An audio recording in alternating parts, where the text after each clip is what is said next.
y'all, welcome back to my channel. So to kick it off, I did want to start with a video on ways that I've been refreshing my hair post-workout. So if you're like me, you're in quarantine, you're likely at home with your parents who had a home gym growing up, you're working out a little bit more, you're working on that quarantine glow up. So I fall into that category. I've been working out a lot more throughout the day. It's 100 degrees in Houston. If I work out in the backyard, it gets really hot. My hair gets really gross. I'm not really wanting to wash my hair every day. I typically try to wash and condition my hair 2 to 3 times a week max, just so that I'm not stripping the color, especially because there's potential that salons could shut down again, things like that. So first up, after a workout, obviously I take my hair down. You can tell it's a little damp. Back by the roots, especially at the crown of my head, and then more towards like where my scalp line is, my hairline, not my scalp line. The Revlon brush hair dryer, the one-step tool that became super popular last year. I recommend this so much. This is actually my mom's, mine's in New York. So I stole my mom's and she hasn't noticed, and I've been here 4 months. Well, I think she's noticed, but she just doesn't care. So I use this, and the way I use this, if you want more smoothness, you have to have more tension. So you take it and you pull it through, and the more tension you have, the more smooth you're gonna get up top. So I really just try to do it around the pieces of hair that frame my face and then back through here in an upward motion. Because it is dirtier, it will pull and create that volume that you want. So I'll just...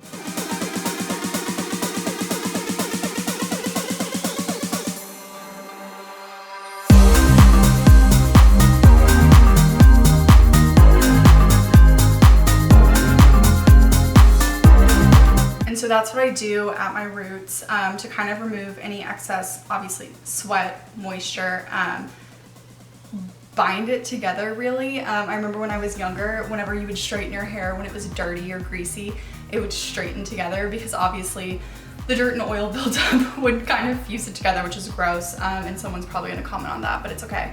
But that's what I do to kind of get rid of some of that moisture. So then going in next, I use the Batiste Instant Refresh Dry Shampoo. I love Batiste Dry Shampoo, specifically for blondes. I know they do have a brunette one. I'm not a brunette, so I can't speak to brown hair. But, and, you know, spray at the root and kind of zhuzh it a little bit. And I obviously try to hit the top because that's where you're seeing most, but the biggest thing too, I have full highlights. The bottom of my hair is more of like my natural dirty blonde, so that does get darker because if, you know, I have a ponytail, my hair is really long, it's really sticking to my skin when I work out.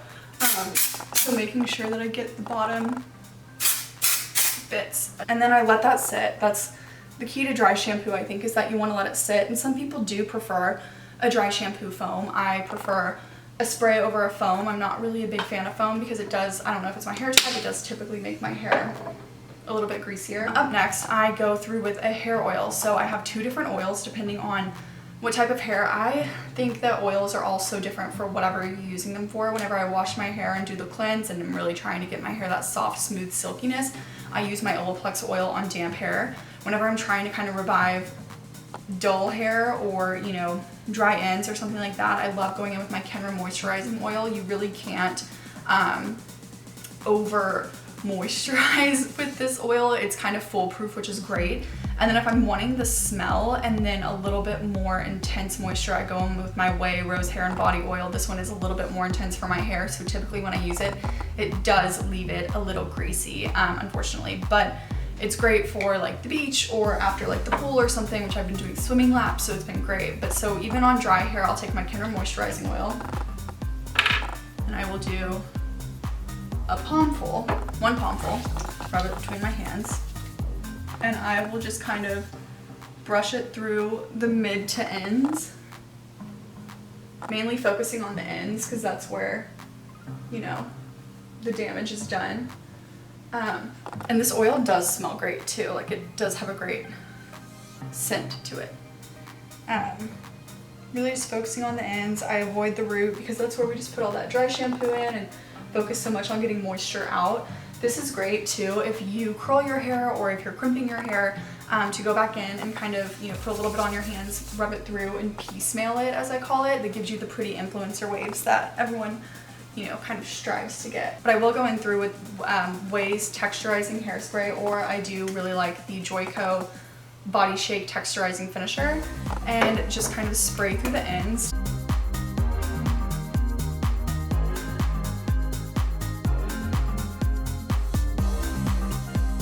Then you just kind of comb through with your hands. You can take a comb and go through too. And that's really it. It is, you know, four products. Super simple. It took me less than, you know, 10 minutes. It's a quick and easy just refresh to go do things. My hair now smells great, it feels great, and I think it looks great in my opinion. So again, this is kind of like my quick fix way to fix my hair once I've completed a workout or like something outside and I'm kind of gross and just want to give it that little refresh when I need to go do something, but I don't want to wash my hair until like, you know, tomorrow or the next day. This isn't like I went to Barry's at 6 a.m. and I'm ready to walk to work in like 80-degree heat sort of refresh. Now I'll link all of the products I use below and mention below, as well as my other social media platforms and my blog if you want to follow me there.